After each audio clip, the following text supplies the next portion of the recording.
Hello my dear student, आज हम लोग देखते हैं क्लास 12 केमिस्ट्री प्रैक्टिकल। और ये प्रैक्टिकल कितने नंबर का होता है, जैसा कि आपके सामने है। ये 30 नंबर का होता है प्रैक्टिकल। और इसमें क्या क्या आपको करने होते हैं उस पर हम लोग ध्यान देते हैं। तो सबसे पहले लिखा होगा वॉल्यूमेट्रिक एनालिसिस। और वॉल्यूमेट्रिक एनालिसिस कितने नंबर का है? 8 नंबर का है। ऐसे आप सेकंड देखेंगे तो साल्ट एनालिसिस है। साल्ट एनालिसिस कितने नंबर का होने वाला है? 8 नंबर का होने वाला है।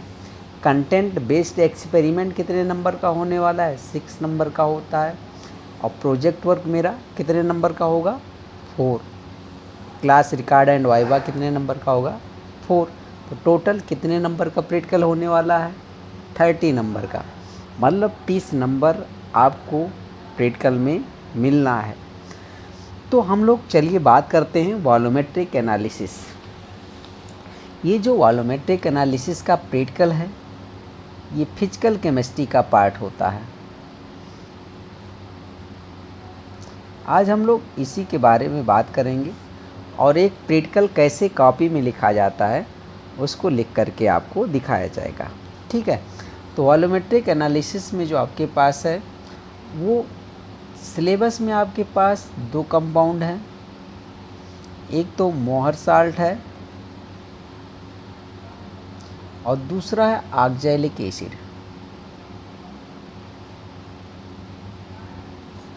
अब वाइवा के लिए दोनों का फार्मूला आपको जानना बहुत ज़रूरी है। ठीक है। तो दोनों का फार्मूला आपको पता होना चाहिए। मोहर साल्ट का फार्मूला क्या होता है? क्या एक डबल साल्ट का एग्जाम्पल है।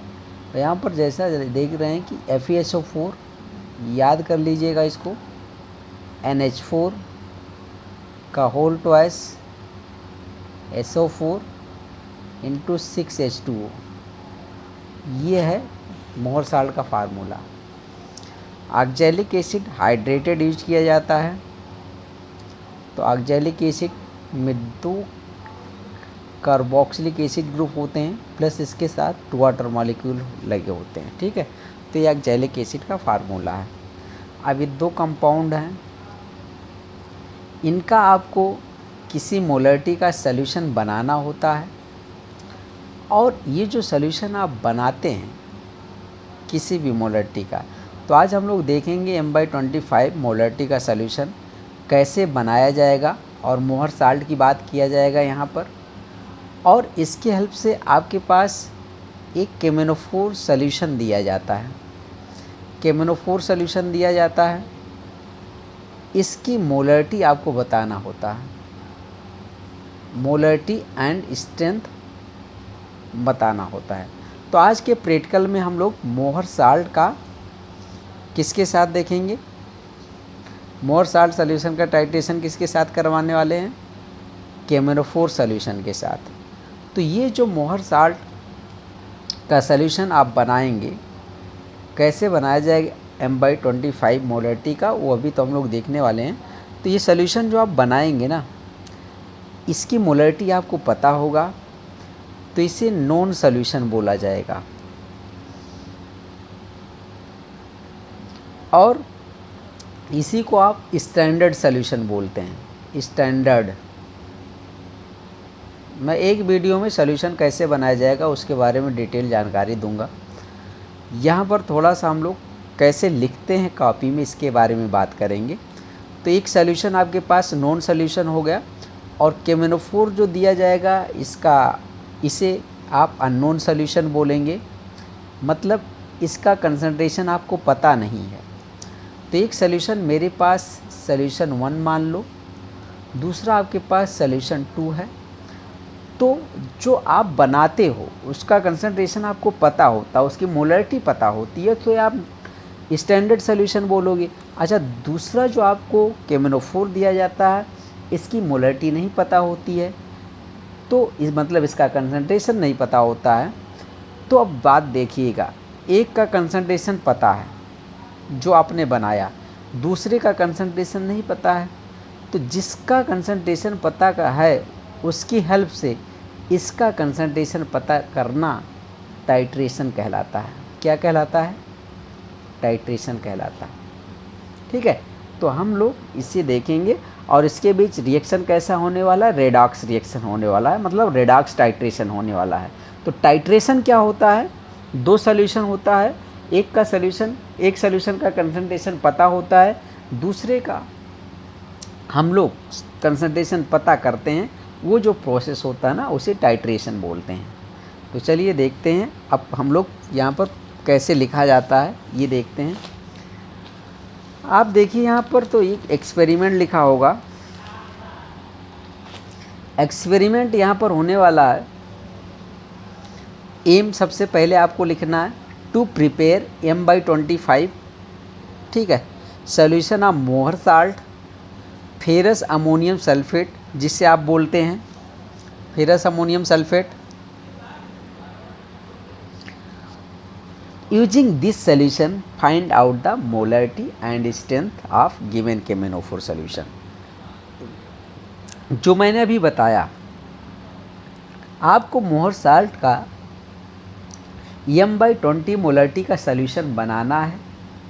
अब ये जो सॉल्यूशन आप बनाओगे इसकी मोलरिटी आपको पता है, इसका कंसंट्रेशन आपको पता है। अब इसकी हेल्प से आपको KMnO4 सॉल्यूशन का कंसंट्रेशन पता करना है, ये हम लोगों का एम है। तो ये सॉल्यूशन बनाने के लिए, प्रैक्टिकल करने के लिए कौन से ऑपरेटर्स, कौन से केमिकल की रिक्वायरमेंट होती है उसको हम लोग थोड़ा सा ध्यान देते हैं। मोहर साल्ट है, measuring flask, weighing machine, pipette, conical flask, burette, KMnO4 solution, beaker, H2SO4, ठीक है। उसके बाद आपके पास टेस्ट ट्यूब, बहुत से और रिक्वायरमेंट हो सकती है, ठीक है, ऑपरेटर्स की। तो चलिए हम लोग देखते हैं उसके बाद मैं क्या लिखता हूँ, थ्योरी पर आ जाता हूँ, ठीक है। तो थ्योरी में क्या होने वाला है, ये कैसा रिएक्शन होगा, तो आप देखेंगे यहाँ पर ये रेडॉक्स रिएक्शन होता है, ठीक है। तो the reaction between KMnO4 and Mohr salt is redox reaction. KMnO4 इसमें कैसा काम करता है, act as oxidising agent, and Mohr salt कैसा काम करता है, रेड्यूसिंग एजेंट। तो वाइवा के लिए ये सब भी आपको पता होना चाहिए। इसमें डाइल्यूट SO4 का यूज क्या होता है, प्रोवाइड एसिडिक मीडियम। और यहाँ पर देखेंगे अब an extra drop of KMnO4 after the equivalence point impart pink colour to the solution, ठीक है। जब हम लोग टाइट्रेशन करते हैं ना तो एक ऐसा पॉइंट आ जाता है जहाँ पर पिंक कलर आ जाता है। और वो कलर क्यों होता है, किसकी वजह से होता है, तो उसमें ये आपके पास MnO4 माइनस आयन प्रेजेंट होता है, जिसे परमैंगनेट आयन आप बोलेंगे, ठीक है। अब जहाँ पर आप अपने लैब मैनुअल में थ्योरी लिखते हैं उसके लेफ़्ट साइड में आपको मिलेगा प्लेन पेज, तो उस पर आपको रिएक्शन लिखने होते हैं। जैसे मैंने यहाँ पर थ्योरी लिखा तो इसके जस्ट सामने आप आइए और यहाँ पर रिएक्शन लिखिए, केमिकल इक्वेशन यहाँ पर लिखने हैं आपको। तो देखिए मैंने लिखा है केमिकल इक्वेशन दो तरह का, एक मॉलिक्यूलर इक्वेशन और दूसरा आयोनिक इक्वेशन। तो मॉलिक्यूलर इक्वेशन में देखेंगे KMnO4, यहाँ पर H2SO4, ये है आपके पास फेरस अमोनियम सल्फेट मतलब मोहर साल्ट, FeSO4 इंटू NH4 का whole twice SO4 into 6H2O। अब यहाँ पर रिएक्शन होने वाला MnSO4 बनेगा और ये आपके पास उसी लाइन में होगा K2SO4 Fe2SO4 का होल थ्राइस, और यहाँ पर अमोनियम सल्फेट प्लस वाटर बन रहा है, ठीक है। तो ये तो मॉलिक्यूलर इक्वेशन होगा। आयनिक इक्वेशन को देख लेते हैं, MnO4 minus plus 8H plus 5 electron Mn2 plus 4H2O, और यहाँ पर Fe2 प्लस किस में जा रहा है, Fe3 प्लस में, ठीक है। ये नंबर ऑफ इलेक्ट्रॉन को इक्वल करने के लिए मल्टीप्लाई कर दिए हैं 5 से। अब यहाँ पर जो नेट आयनिक इक्वेशन मिल रहा हमारे पास वो ये मिल रहा, ठीक है। तो ये आपके पास है MnO4 minus 8H plus 5 Fe2 plus 5 Fe3 plus Mn2 plus 4H2O। ये आयनिक इक्वेशन हो गया। एक बात ध्यान दीजिएगा, अभी बाद में कैलकुलेशन में मुझे काम आएगा। जो यहाँ पर देखेंगे 2 प्लस इसमें जा रहा है 3 प्लस में, कितने का चेंज हो रहा है, 1 का, ठीक है। मतलब यहाँ पर क्या हो रहा है, लॉस ऑफ 1 इलेक्ट्रॉन। यहाँ पर आप देखेंगे तो इसका ऑक्सीडेशन नंबर यहाँ पर आता है बेटा +7, और +7 से कहाँ पर ही जा रहा, +2 में, कितने का चेंज हो रहा, 5 का। तो यहाँ पर आप लिखने वाले हैं ये ध्यान दीजिएगा कि यहाँ पर 5 का चेंज आ रहा है, तो यहाँ अभी हम आगे बात करेंगे कि ये यहाँ पर एन फैक्टर क्या होने वाला है, 5 होने वाला, तो आएगा अभी देखा जाएगा। अच्छा, इसके बाद क्या करेंगे आप, इंडिकेटर क्या है, इसमें कौन सा इंडिकेटर होता है, तो इसमें केमेनोफोर सेल्फ इंडिकेटर का काम करता है।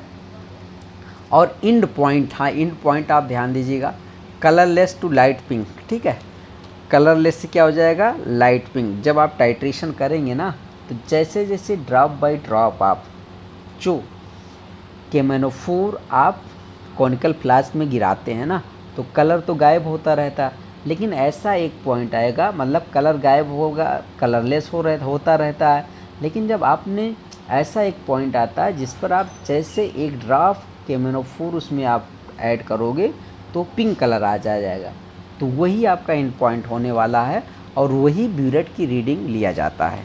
चलिए अब हम लोग देखते हैं केमेनोफोर कैसे, वो तो टाइट्रेशन किया जाएगा, अभी उसका ऑब्जर्वेशन टेबल बनेगा। उसके पहले हम लोग देखते हैं प्रिपरेशन ऑफ M/25 मोहर salt solution in 250 ml volume.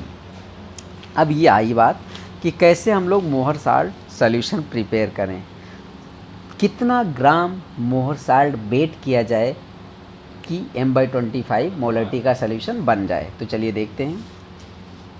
यहाँ पर देखेंगे आप, बेट ऑफ मोहर साल्ट एक फार्मूला यहाँ पर है, ये कैपिटल M मोलरिटी है, मोलर मास ये मोहर साल्ट का होगा, ये वॉल्यूम होगा ml में अपॉन 1000। तो कैपिटल M मोलरिटी को मैंने M/25 यहाँ पर लिखा है, तो यहाँ लिखा, इसको 1/25 आप लिख लें। स्मॉल m क्या है, मोलर मास मोहर साल्ट का कितना होता है, 392। वॉल्यूम मतलब कितने में बनाने हैं, 250 ml में। इन सभी डाटा को आप इस फार्मूले में रख दीजिए, तो बेटा मोहर साल्ट कितना आ जाएगा आपके पास, 3.92 ग्राम, ठीक है, इतना आपको वेट करना है।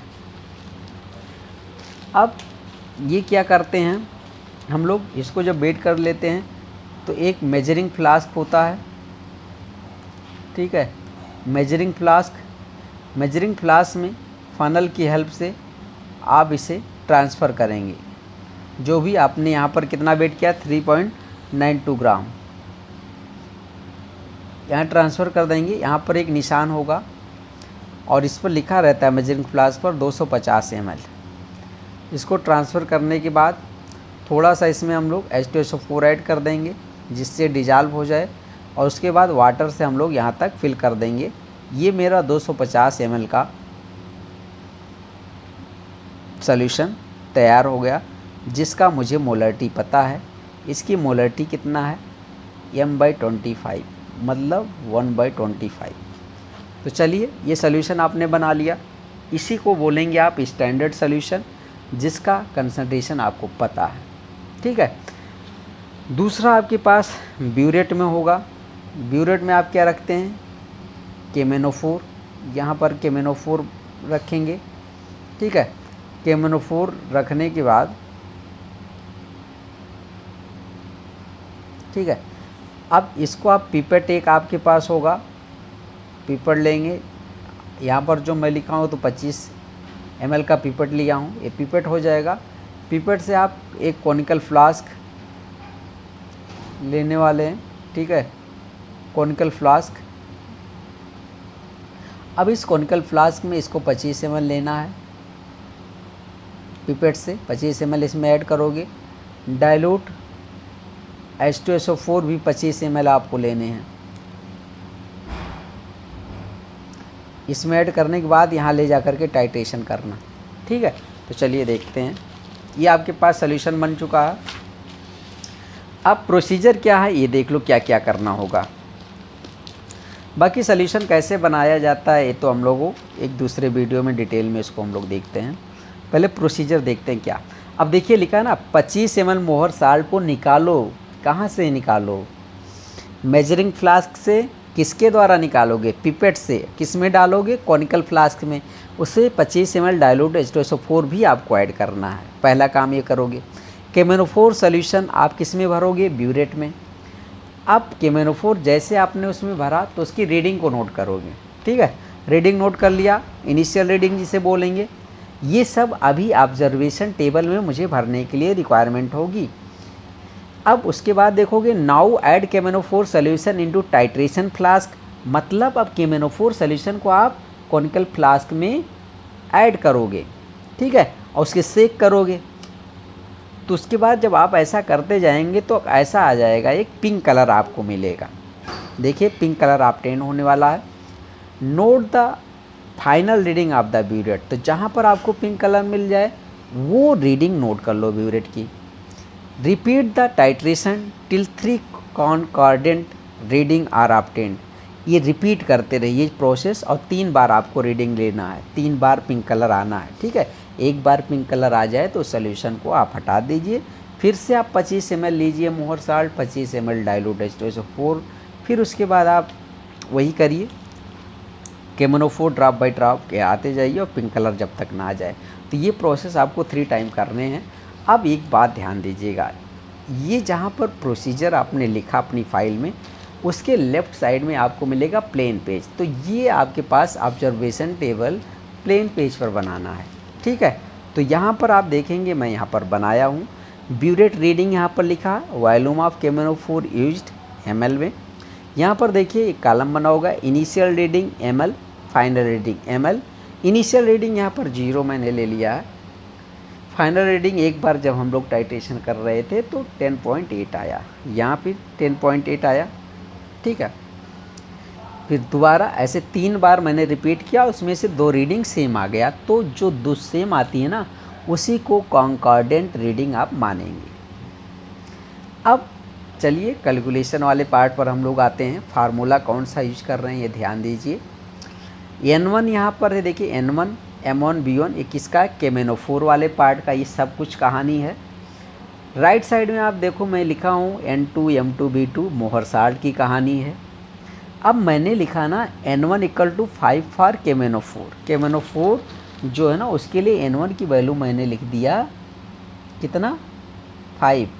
तो आप देखेंगे MnO4 माइनस से, अभी जब हम लोगों ने रिएक्शन में कहा था ना मैंने ध्यान देना, तो ये देखो बेटा +7 से किस में जा रहा है, +2 में आ रहा है, मतलब चेंज कितने का हो रहा है, 5 का। तो इसके लिए यहाँ पर n फैक्टर कितना हो रहा है, 5। तो ये है n फैक्टर, ठीक है, यहाँ पर 5 होने वाला है। ऐसे जब अभी आने के क्वेश्चन देखे तो आप Fe2+ से फेरस किस में जा रहा था, Fe3+ में, तो यहाँ कितने का चेंज हो रहा है, 1। तो मोहर साल्ट के लिए क्या है बेटा, 1 है, ये ध्यान दीजिएगा।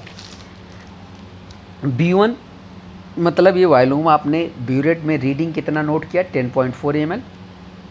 M1 आपको मोलरिटी बताना है केमेनोफोर का। N2 की तरफ देखते हैं, 1 फॉर मोहर साल्ट, ओके। M2 मतलब किस मोलरिटी का आपने बनाया, तो आपने बनाया था M/25 मतलब 1/25। पिपेट में कितना लिया था वो मेजरिंग फ्लास्क से, 25 ml। तो बस आपको M1 बताना, तो इस फार्मूले में आप सब डाटा रख दीजिए। तो आपके पास कितना मोलरिटी निकल करके आएगा केमेनोफोर का, 0.0192 मोलर आ जाएगा। और स्ट्रेंथ ऑफ केमेनोफोर सोल्यूशन क्या निकलने वाला, स्ट्रेंथ क्या आने वाला, मोलरिटी इंटू मॉलिक्यूलर वेट। तो मोलरिटी तो अभी आपने इसका निकाला, इसका मॉलिक्यूलर वेट होता 158 और इससे आपको स्ट्रेंथ निकल करके आ गया 3.03 ग्राम पर लीटर, ठीक है। अब ये रिजल्ट में जा कर के लिखोगे, तो रिजल्ट में देखिए यही लिखा होगा, मोलरिटी ऑफ केमेनोफोर सोल्यूशन 0.0192 मोलर, ये मोलर है। स्ट्रेंथ ऑफ केमेनोफोर सोल्यूशन 3.03 ग्राम पर लीटर। तो ये एक्सपेरिमेंट यहाँ पर आपको लिख करके बताया गया। Thank you for watching.